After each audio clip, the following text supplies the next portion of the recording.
50% পরিবার বহির্ভূত, অর্থাৎ 50% মানুষের কোনো পরিবারই নেই, গরু ছাগলের মতো জীবনটা। 2000 থেকে 2020-এ এখন আরো 20 বছর 21 বছর এখনের অবস্থা পার্সেন্টেজ আরো খারাপ। সেখানে এখন 20% শতকরা 20টা মানুষের পরিবার নাই। যাদেরও কিছু পরিবারে কাঠামো বিবাহ বন্ধন আছে, সেখানেও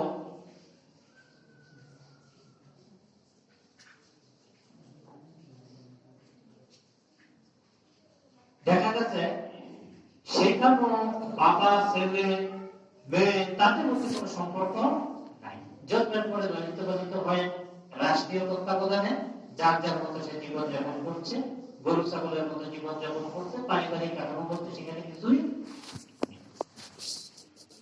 কারণ তারা উন্নত হওয়ার নেশা এমন হয়েছে, তারা আত্মকেন্দ্রিকতায় চলে গেছে। তারা মনে করে এই দুনিয়ার বাহ্যিক সুখটাই মনে হয় আসল, নগদ নগদ কোনটা পাওয়া যাচ্ছে। কিন্তু দেখা গেছে নগদ সুখ পাইতে গিয়ে আসলে চূড়ান্ত শান্তিটা অর্জন হচ্ছে। আজকে যদি মনে করতেন এই যে যারা বৃদ্ধ বয়সে চলে আসবেন, যদি আপনার পরিবার না থাকতো, পারিবারিক কাঠামো না থাকতো, শৃঙ্খলা না থাকতো, ছেলে মেয়ে সন্তানাদি বাড়িঘর যদি না থাকতো, যার মতো জীবনযাপন থাকতো, তাহলে আপনি বৃদ্ধ বয়সে একা একা কোথায় চলতেন? যুবক বয়সে না ইনকাম ছিল কর্তাকা রক্ত, তখন নয় গায়ে শক্তি আছে, কামাই করতেন, একা একা চলবেন। কিন্তু এখন আপনার পারিবারিক কাঠামো থাকার কারণে ছেলে মেয়ে যারা রয়েছে সবাই আপনার পাশাপাশি একজনের সুবিধা আরেকজনকে শৃঙ্খলা।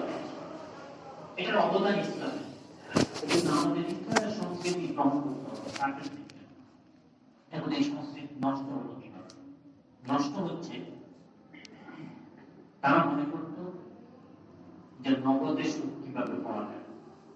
যেমন যুবক, আপনারা তো সামনে যারা আছেন তারা যুবক ছিলেন, পিছনে যারা তারা এখন যুবক, আমরা যুবক। যুবক বয়সের একটা চাহিদা থাকে, অবৈধ কর্মটাকে ভালো লাগে, এটি স্বাভাবিক লাগা। মনে করে যে নগদের যে খারাপ কাজটা করলাম এটাই কোনো শান্তি, ওই মুহূর্তে সে এটাকে তারা শান্তি মনে করে, এটাকে তারা গ্রহণ করে। কিন্তু মুসলমানরা এটাকে হারাম মনে করে, তারা এটা তাদের কাছেও যায়, যার কারণে একটা সুন্দর পারিবারিক কাঠামো গঠিত হয়ে চূড়ান্ত শান্তি কায়েম হয় সমাজে, পরিবারে। কিন্তু তাদের মধ্যে এটা না থাকার কারণে সমস্যা। তারা নারীর সাথে লিপ্ত হয়, অশ্লীলতায় লিপ্ত হয়, গরু ছাগল কুকুর বেড়ার মতো যেখানে সেখানে তারা পশুবৃত্ত চরিতার্থ করে। চরিতার্থ করার কারণে সভ্যতা সংস্কৃতি গড়ে ওঠে না। দেখা যায় বিবাহের কথা বললে অনীহা, কারণ বিবাহের পথ বন্ধ হয়ে যাচ্ছে, এই দেশও বন্ধ হয়ে যাচ্ছে। একে তো রাষ্ট্রীয়ভাবে আইনের মাধ্যমে, দ্বিতীয়ত অবাধ অশ্লীলতার কারণে, অবাধ যৌনতার কারণে আজকে বিবাহের পথ রুদ্ধ হয়ে যাচ্ছে, পারিবারিক কাঠামো ভেঙে যাচ্ছে। বাংলাদেশ ওই অবস্থা তৈরি হচ্ছে। কিভাবে? একটা নির্দিষ্ট বয়সকে এখন দেওয়া হয় যে এই বয়সের কমে বিবাহ বন্ধন আবদ্ধ হওয়া যাবে না। রাষ্ট্রের আইনের বিরুদ্ধে কথা বলার সুযোগ আমাদের নাই। উদাহরণ দিতে বলছি, 18 যদি একটা মেয়ের বয়স নির্ধারিত থাকে, দেওয়ার আগে বিয়ে দেওয়া যাবে না। আমরা বহু মেয়ে দেখি 18-র আগে লেখাপড়া বাদ দিয়ে অবৈধ সম্পর্কে জড়িয়ে যায় না? তবে ইসলাম কি শিক্ষা দেয়? আপনার সন্তান যখন বিবাহের উপযুক্ত হবে, তাকে তাড়াতাড়ি বিবাহ বন্ধন আবদ্ধ করে। ইয়া আইয়ুহাশ শাবাব মান ইসতাতা মিনকুমুল বা'তা ফালিয়াতাযাওয়াজ। এই যুব সমাজ, তোমাদের মধ্যে যাদের বিবাহের সামর্থ্য আছে তারা যেন কি করে? বিবাহ করে। এটা আল্লাহ রাসূলের নির্দেশ। কিন্তু আমরা কি করছি?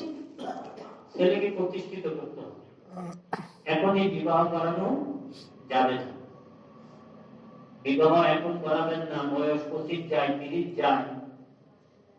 আপনিও তো ইয়ং ছিলেন, আপনি বাবা হিসেবে আপনার বোঝা উচিত যে আপনার সন্তানেরও সেই বয়স হয়েছে। আপনি যে প্রতিষ্ঠিত করছেন, আপনার এই বয়সের ভিতরে যদি সন্তান কোনো অপরাধ করে আপনার এই পর্দার কারণে, সে অপরাধের অংশীদার আপনাকে। এখন মেয়েকে বিয়ে দিবেন না, মেয়েকে মাস্টার ডিগ্রি পাস করাবেন, চাকরি করাবেন, তারপরে মেয়েকে বিয়ে দিবেন। প্রতিষ্ঠিত করতে হবে আগে।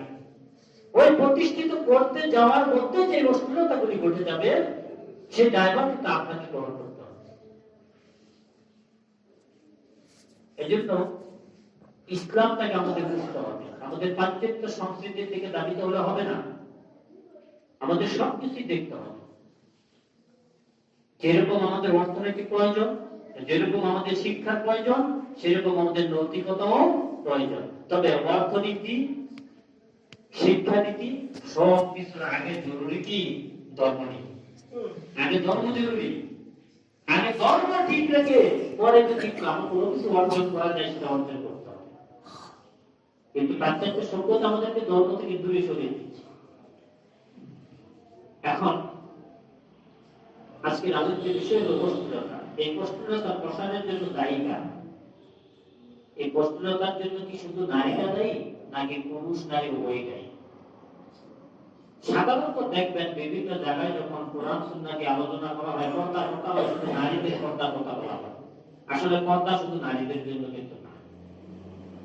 পর্দা শুধু নারীদের জন্য নয়, পর্দাটা যেরকম নারীদের জন্য, পর্দাটা ঠিক তদ্রুপ পুরুষেরও। কিন্তু আমাদের সমাজে আমরা মনে করি নারীদের পর্দা করতে হবে, পুরুষদের পর্দা করা লাগবে না। এটা ভুল। নারীকেও যেরকম পর্দা করতে হবে, পুরুষকেও ঠিক তদ্রুপই পর্দা করতে হবে।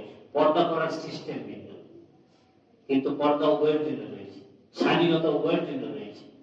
পর্দা অর্থ এই নয় খালি আপাত মস্তক শরীরে ঢেকে রাখার নাম পর্দা না। আল্লাহ রাব্বুল আলামিন পবিত্র কালামে আমাদের এই পুরুষ জাতিকে উদ্দেশ্য করে প্রথমে বলেছেন, তারপরে নারীদেরকে বলেছেন। পুরুষদের বলতে বলছেন কুল্লুল মুমিনিনা ইয়াগুদ্দুনা মিন আবসারিহিম ওয়া ইয়াহফাযুনা ফুরুজাহুম। আল্লাহ বলছেন যে হে রাসূল, আপনি মুমিনদেরকে বলুন তারা যদি কি করে, ইয়াগুদ্দুনা মিন আবসারিহিম, তাদের যে দৃষ্টি শক্তি, চোখ আছে, এটা যদি তারা কি রাখে, অবনত রাখে। এটা যাতে কি রাখে, নিম্নগামী রাখে। আর আমরা নিম্নগামী রাখি না। রাস্তায় চলার সময় আমাদের চোখ নিম্নগামী থাকে না, আমাদের দৃষ্টি আমাদের সঠিক থাকে না। একটা নারী সে হয়তো বেপরদা করেছে, সে রাস্তায় বেপরদায় বের হয়েছে, আমাকে তো ইসলাম অধিকার দেয় না ওই নারীর দিকে তাকালে। তাহলে পর্দাটা নারীর জন্য একা জরুরি নয়, পর্দাটা আমার জন্য জরুরি। কিন্তু আমরা তো মনে করি কি নারী সে আবদ্ধ থাকবে, পোশাক পরিচ্ছদ করে থাকবে, পর্দা করবে, আর আমরা পুরুষরা সব দেখতে পাবো না। আমাদের নজরকে হেফাজত করতে হবে, আমাদের দৃষ্টিকে সংযত রাখতে হবে। কোন পর নারীর দিকে তাকানো যাবে। আল্লাহ রাসূল কিন্তু রাস্তার পাশে বসতে নিষেধ করেছেন। সাহাবীগণ প্রশ্ন করলেন, আল্লাহ রাসূল, আমাদের তো রাস্তার পাশে বসা ছাড়া কোনো উপায় নেই। তখন আল্লাহ রাসূল বলেন, তাহলে রাস্তার হকটা আদায় করতে হবে। আমরা রাস্তায় চলি, বাজারে বসি, এখানে সেখানে যাই, সকল ক্ষেত্রে আমাদেরকে হক আদায় করতে হবে। সেটা কি? দৃষ্টিকে সংযত রাখা। কখনো যেদিকে তাকানো আমার জন্য বৈধ নয়, ওদিকে দৃষ্টি দেওয়া যাবে। পরক্ষণে আল্লাহ রাব্বুল আলামিন বলেছেন, ওয়া ইয়াহফাযুনা ফুরুজাহুম, এবং হেফাজত করো তোমাদের লজ্জাস্থানকে হেফাজত করতে হবে। এখন আমরা ঢালাওভাবে শুধু নারীদেরকে সবসময় দায়ী করি যে এই দেশে অশ্লীলতা ছড়ানোর জন্য নারীরা দায়ী। কিন্তু এক শুধু নারীরা অশ্লীলতা ছড়ায় না, এককভাবে নারীদের মাধ্যমে শুধু অশ্লীলতা ঘটে না, পুরুষ এবং নারী উভয়ের মাধ্যমে অশ্লীলতা ঘটে। এই জন্য আমরা পুরুষরা যদি অশ্লীলতায় জড়িত না হই, তাহলে নারীরা ইচ্ছা করলেও অশ্লীলতায় জড়িত হতে পারবে না। তাহলে আমরা পুরুষরা কোন অংশে দায়ী কম নই, আমরা সমান অপরাধে অপরাধী। শুধু সমান নয়, আমরা অপরাধ একটু বেশি করি। কেমন? আমরা পরিবারের কর্তা, আমি আমার মেয়েকে আমি শালীন পোশাক পরাতে আমি পারি, আমি আমার স্ত্রীকে শালীন পোশাক পরাতে পারি, আমি আমার মেয়েটাকে শালীন পোশাক পরাতে পারি, তাদেরকে ধর্মীয় বিধান মোতাবেক পরিবারে তাদেরকে রাখতে পারি, কিন্তু ওইখানে আমি আমার দায়িত্ব পালন করি না। তাহলে পৃথিবীতে অশ্লীলতা ছড়ানোর জন্য আমরা পুরুষরাই বেশি দায়ী। আমরা দৃষ্টির মাধ্যমে অশ্লীলতা করি, আমরা আমাদের মেয়েদেরকে, আমাদের স্ত্রীদেরকে, আমাদের বোনদেরকে আমরা ইসলামের হুকুমত মোতাবেক, ইসলামী শরীয়ত মোতাবেক পরিচালনা করি না। তাহলে পৃথিবীতে অশ্লীলতা ছড়ানোর জন্য অধিকাংশ দায়ী হলাম আমরা। অথচ আল্লাহ রাব্বুল আলামিন আমাদেরকে এই ব্যাপারে কঠোরভাবে নিষেধ করেছেন যে কুল ইন্নামা হারামা রাব্বিয়াল ফাওয়াহিশা মা যাহারা মিনহু ওয়া মা বাতান। আল্লাহ বলেন যে বলো আমার প্রতিপালক হারাম করেছেন সকল প্রকার অশ্লীলতা, সেটা প্রকাশ্য হোক বা গোপন হোক, সেটা মানুষের সামনে হোক বা অন্ধকার ঘরে বা গোপন কোন নির্জন স্থানে হোক, সকল পথই রুদ্ধ করে দিয়েছেন, কোথাও অশ্লীলতায় লিপ্ত হওয়া যাবে। সম্মানিত হাজিরিন, অপর এক জায়গায় আল্লাহ রাব্বুল আলামিন বলেছেন ওয়ালা তাকরাবুজ জিনা ইন্নাহু কানা ফাহিশাতান ওয়া সাআ সাবিলা, যে তোমরা জিনা ব্যভিচারের ধারে কাছে যেও না, এটা হচ্ছে অত্যন্ত অশ্লীল এবং নিকৃষ্টতম আচরণ। এখন এই অশ্লীলতার পোশাকটা আমরা এটা সীমারেখাটা অনেকেই জানি না। আমরা মনে করি যে একজন নারী পুরুষের অবৈধ চূড়ান্ত সম্পর্কটাকে আমরা ব্যভিচার মনে করি, কিন্তু আল্লাহ রাসূলের হাদিস মোতাবেক ব্যভিচারের পথটাকে ভেঙে দেওয়া হয়েছে, সেটাকে কিছু মাধ্যমে বিভক্ত করে দিয়েছেন, কিছু স্তর বিন্যাস করেছেন। তার মধ্যে কিছু আছে চোখের জিনা, কিছু আছে মুখের জিনা, কিছু আছে কানের জিনা, কিছু হাতের জিনা, পায়ের জিনা, বিভিন্ন ভাবে জিনা। আমরা কম বেশি সবাই জিনার সাথে জড়িত, আমরা কম বেশি সবাই জিনার সাথে জড়িত। কিভাবে? এক নম্বরে আল্লাহ রাসূলের হাদিস যদি আমরা দেখি, প্রথম হলো নজরের মাধ্যমে। যে হাদিসটা আমি পাঠ করেছি সেখানে আল্লাহ রাসূল বলেছেন ফারআইনানে যিনাহুমা নাজর, চক্ষুদ্বয়ের ব্যভিচার হলো দৃষ্টিপাত করা। চোখের জিনা কি? কোনো কিছু অবৈধ কোনো কিছু দেখা, যেটা দেখা আমার জন্য জায়েজ না, যেটা আমার জন্য মাহরাম না। এখানে ওই মানা কারা কারা এটা আমাদের জানতে হবে, এটা আমরা জানি। নিজের স্ত্রী, নিজের মা, খালা, ফুফু, এই জাতীয় আমরা 14 জন, এটা আমরা জানি, অনেকেই জানি। এর ছাড়া ভিন্ন যে নারী পুরুষ রয়েছে তাদের দিকে যদি আমরা দৃষ্টিপাত করি, ওই দৃষ্টিটা হচ্ছে আমার জিনার দৃষ্টি। তাহলে হচ্ছে চোখের জিনা।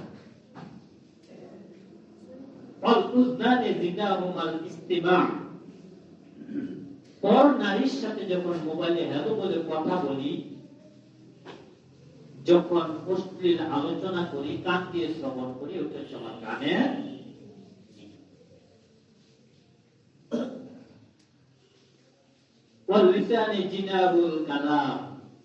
বলে ফেলেছি আগে যে আর জিহ্বার জিনা হচ্ছে কথা বলা। যে নারীর সাথে আমার কথা বলা বৈধ নয়, তার সাথে অশ্লীল অবৈধ কথাবার্তা বলা হচ্ছে আমার জিহ্বার জিনা। ওয়াল ইয়াদু জিনা আল বাতশ, আর হাতের জিনা হচ্ছে হাত দ্বারা অবৈধ কাউকে স্পর্শ করা, এটা হলো হাতের জিনা। ওয়াল রিজকু জিনা আল খুতা, আর পায়ের জিনা হচ্ছে অবৈধতাকে পাওয়ার জন্য পা দ্বারা হেঁটে ওইদিকে আগায় যাওয়া, দাবিত হওয়া, এটা হচ্ছে পায়ের জিনা। ওয়াল কলবু ইয়াহওয়া ওয়া ইয়াতামান্না, আর অন্তরের জিনা হচ্ছে পর নারীকে মনে মনে কামনা করা। সম্মানিত হাজিরিন, আমরা এখানে যারা বসা আছি একটু নিজেকে নিজে প্রশ্ন করেন, আমরা কতজন জিনা থেকে বাঁচতে পারি? জিনা আল্লাহ রাসূলের এই সংজ্ঞাটাকে যদি আমরা সামনে রাখি, তাহলে ব্যভিচার থেকে আমরা কতজন নিজেকে বাঁচাতে পারবো? আমার তো মনে হয় আমরা 100% ফেল করব পরীক্ষা দিয়ে। তাহলে এখন আমাদের পথ বাঁচার পথ কি? এক নম্বরের বোতল আমাদেরকে তওবা করতে হবে। তওবা অর্থ ফিরে আসা। তওবা অর্থ কি? ফিরে আসা। যে এই যে খারাপ কাজটাকে করতাম, এখন থেকে আর এটা করবো না, এই মর্মে নিজেকে সিদ্ধান্ত নিয়ে ফিরে আসতে হবে। তাহলে আমাদের তওবা করতে হবে, মাপ চাইতে হবে আল্লাহর কাছে যে আল্লাহ, অতীতে আমার দৃষ্টি দিয়ে, আমার জিহ্বা দিয়ে, আমার জবান দিয়ে, আমার হাত দিয়ে, আমার পা দিয়ে, আমি আমার কল্প দিয়ে ব্যভিচার করেছি, তুমি সেগুলি মাফ করে দাও। আজকে থেকে আমি ওয়াদা করতেছি যে আগামী দিন থেকে, আজকের পর থেকে আমি এই কাজগুলি করব না। তাহলে হয়তো আমি আল্লাহর কাছ থেকে মাফ পেতে পারি, আশা করতে পারি। এবং এখন থেকে সিদ্ধান্ত নিতে হবে যে আমরা আমাদের সবকিছুকে নিয়ন্ত্রণে রাখবো। তাহলে ব্যভিচারের পথ বন্ধ হতে পারে। এখন আমরা যদি এই বিষয়গুলিকে হেফাজত না করি, তাহলে ভয়ঙ্কর বদ পৃথিবীতে আসবে। যে হাদিসটা আমি আগেও বহুবার বলেছি যে লাম তাযহারিল ফাওহাহিশাতু বিকাওমি কাত্তুন হাত্তা ইউ'লিনু বিহা ইলা মুসাবিহিম মুদ্দাউন ওয়া লাউ জা'আল্লাতি লাম তাকুন মাদাত কিয়াসাত। যে যখন কোন জাতির মধ্যে অশ্লীলতা ছড়িয়ে পড়ে, যে কোন নারীর দিকে তাকানোটাকে অপরাধ মনে না করে, কোন নারীর সাথে কথা বলাটাকে, অশ্লীল কথা বলাটাকে যদি অপরাধ মনে না করে, মোবাইলে হাই হ্যালো করাটাকে যদি অপরাধ মনে না করে, কোন নারীর সাথে হাত ধরে চলাটাকে যখন অপরাধ মনে না হবে, এটা যখন সমাজে প্রতিষ্ঠিত হয়ে যাবে, এই অবস্থায় যখন ব্যভিচার সয়লাভ হয়ে যাবে, তখন ওই সমাজের উপরে আল্লাহর পক্ষ থেকে নতুন নতুন রূপ বেরিয়ে আসবে, যেটা তাদের পূর্বপুরুষদের মধ্যে ছিল না, পূর্ব জাতির মধ্যে ছিল। এটা আমি আগে বলেছি। সম্মানিত হাজির, এখন আমাদের দায়িত্ব হলো ব্যভিচারের সমস্ত পথ রুদ্ধ করে দেওয়া। এক, নিজেকে হেফাজত করা, নিজের দৃষ্টি, নিজের শ্রবণ শক্তি, নিজের জিহ্বা, নিজের হাত, নিজের পা, নিজের কল্পকে হেফাজত করা। দুই, নিজের পরিবারে আমার অধীনস্থ যারা রয়েছে, আমার অধীনস্থ বলতে যারা রয়েছে, ছেলে হোক, মেয়ে হোক, স্ত্রী হোক, যারা যারা থাকবে, তাদের সকলকে ব্যভিচারের সমস্ত পথ থেকে রক্ষা। এই দায়িত্ব আমার উপরে। যদি এগুলি না করি, আগামী দিনে আমাদের জন্য চরম দুর্দশা, চরম হতাশা, চরম বিপদের কারণ হবে। আজকে কিন্তু কিয়ামতের আলামতের একটা অংশ আমরা বলতে পারি। আল্লাহ রাসূলের একটা হাদিস হচ্ছে যে কিয়ামতের পূর্বে মানুষ পশু পাখির মতো ব্যভিচারে লিপ্ত হবে রাস্তাঘাটে। আজকে তাহলে এখন তো এই যে হাতে ধরে হাঁটা, এটা তো একটা ব্যভিচার। সমাজে চলছে, কি অপরাধ মনে করে? এখন একজন আরেকজনের সাথে গল্প করে, এটা কি অপরাধ মনে করে? একজন মোবাইলে অশ্লীল কথা বলে, এটা কি কোনো অপরাধ মনে করে? দৃষ্টিতে কোনো দিকে তাকানোটাকে মানুষ অপরাধ মনে করে? এখন মানুষ এই ব্যভিচারটাকে কোনো দোষী মনে করে না, এটা প্রতিষ্ঠিত হয়ে গেছে সমাজে। এজন্য আসুন আমরা যারা এখানে আছি, আমরা তওবা করি এবং সকল ধরনের ব্যভিচারের প্রত্যেকে নিজেকে হেফাজত করি। আল্লাহ রাব্বুল আলামিন আমাদেরকে তৌফিক দান করুন।